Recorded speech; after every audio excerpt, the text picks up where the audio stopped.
Hey,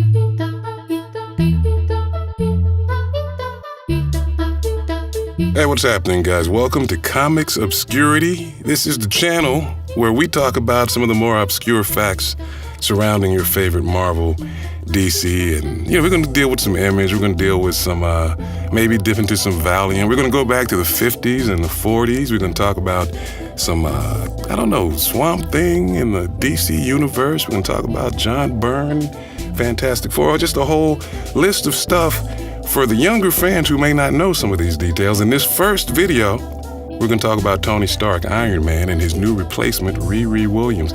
Let me introduce myself first. I'm your host, Jack Talk Ty, and let us get into it. Now, Tony Stark debuted as Iron Man, and we knew he was the millionaire playboy who was a genius and built his own set of armor. And he's basically a tank. He's a human tank is what Tony Stark is. And like I said, he's a smart guy, so he's constantly upgrading and doing things. He was one of the first notable heroes in the Marvel Universe in the early 60s as far as in the wake of...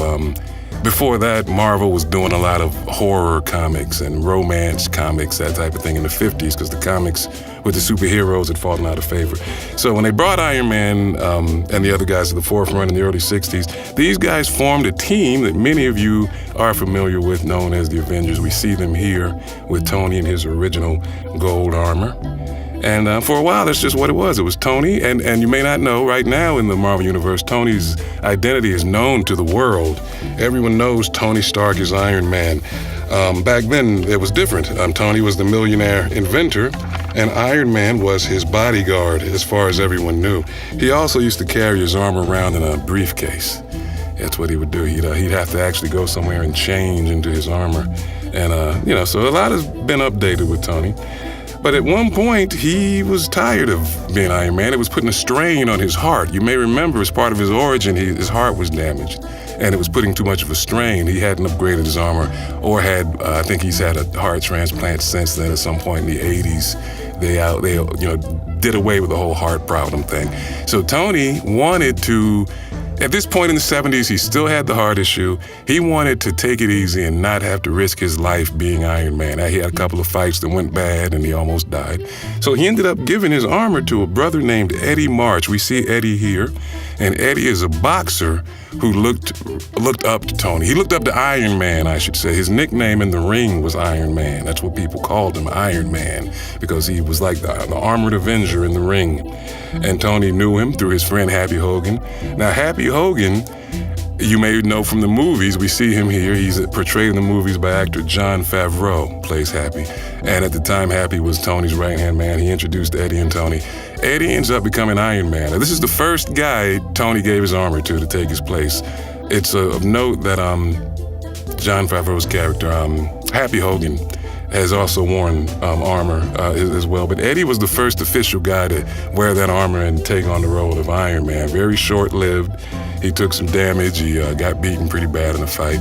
And of course, Tony came back. And keep in mind, this is in the 70s when these stories didn't take over 12 issues to tell. This was a 1 or 2-issue story. They didn't stretch out the story arcs at that time. So, we move forward now here, and we go up to our friend Rhodey. James Rhodes. Now, the history has been changed a little bit. You guys know Rhodey from the movies. He's the brother in the movies that is Tony's right-hand man. In the books, originally, Tony's origin took place in Vietnam, during the era of Vietnam. He was shot down in Vietnam. Rhodey was his personal pilot. At the time, he wasn't. They had just met. He became Tony's personal pilot. Rhodey ends up saving Tony Stark's life. Tony gets him a job at Stark Industries, and we go on from there. So he was always, up to that point, Tony's personal pilot. Now, at one point, Tony just gave in to his weakness, which was alcohol. He's an alcoholic. He had a drinking issue. And one of his enemies played on his weakness. He drove Tony to drink through a series of manipulations, business and personal. He manipulated Tony's life, played him like a chess piece. His name is Obadiah Stane, is this guy. And he is from the movie, played by actor Jeff Bridges, I believe it was. We see him here, Obadiah Stane. He was a very powerful bad guy. And at the time this happened in the 80s, this was unheard of, that a hero could be brought down so low. He took over Stark Industries and renamed it Stane Industries. And Tony, at one point, got so low into his drinking and so broken as a man, he gave the armor to his best friend, James Rhodes, Rhodey. And Rhodey became the Armored Avenger. And this lasted a good long time, a couple of years, if I recall.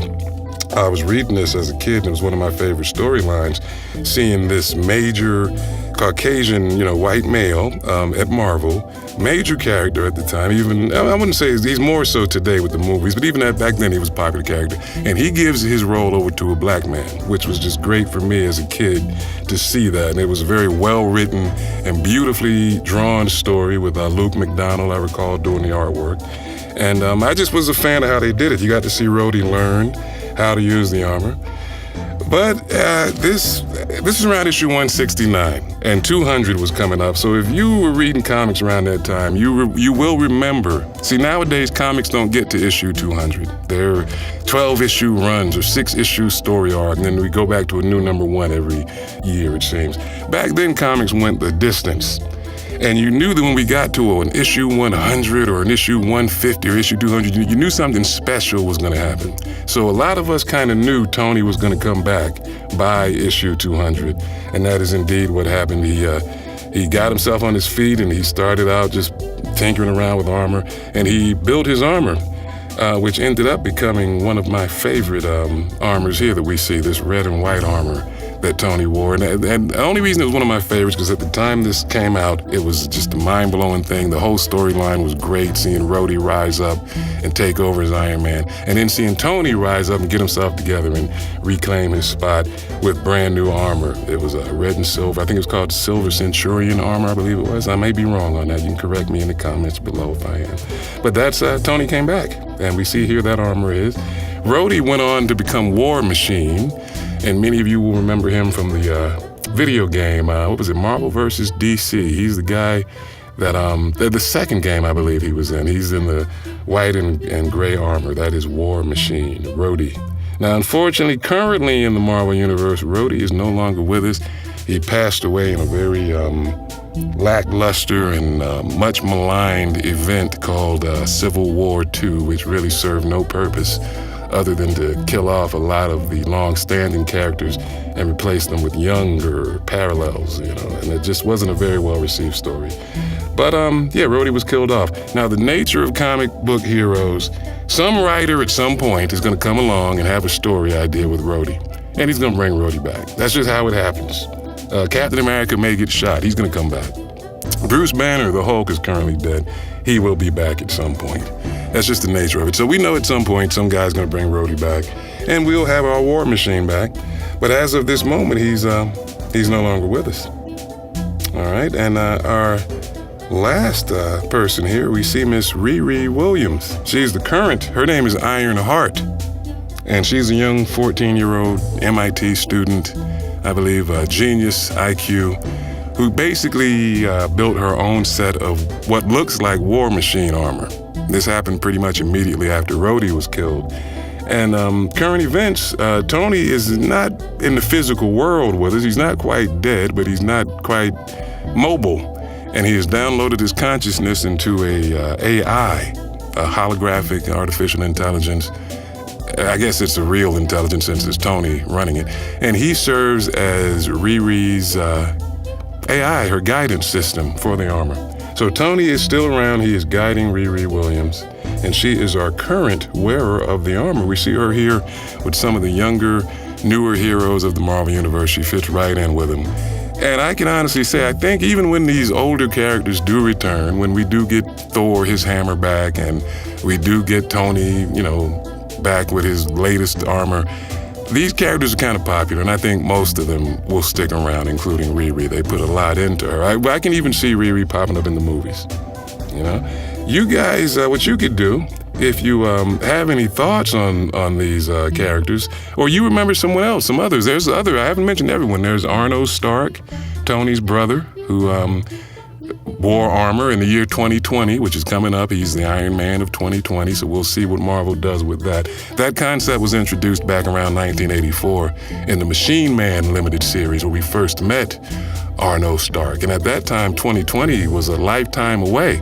So they talked about that. They showed us that he was a vicious kind of Iron Man in the year 2020. And now here we are just a few years away.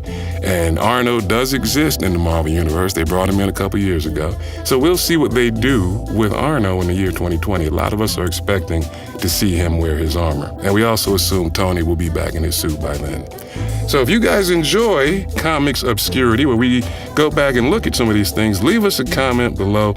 Let us know, like I said, if you know of any other Iron Man you'd like mentioned, or if you have ideas for what you'd like us to talk about next, just post it right here.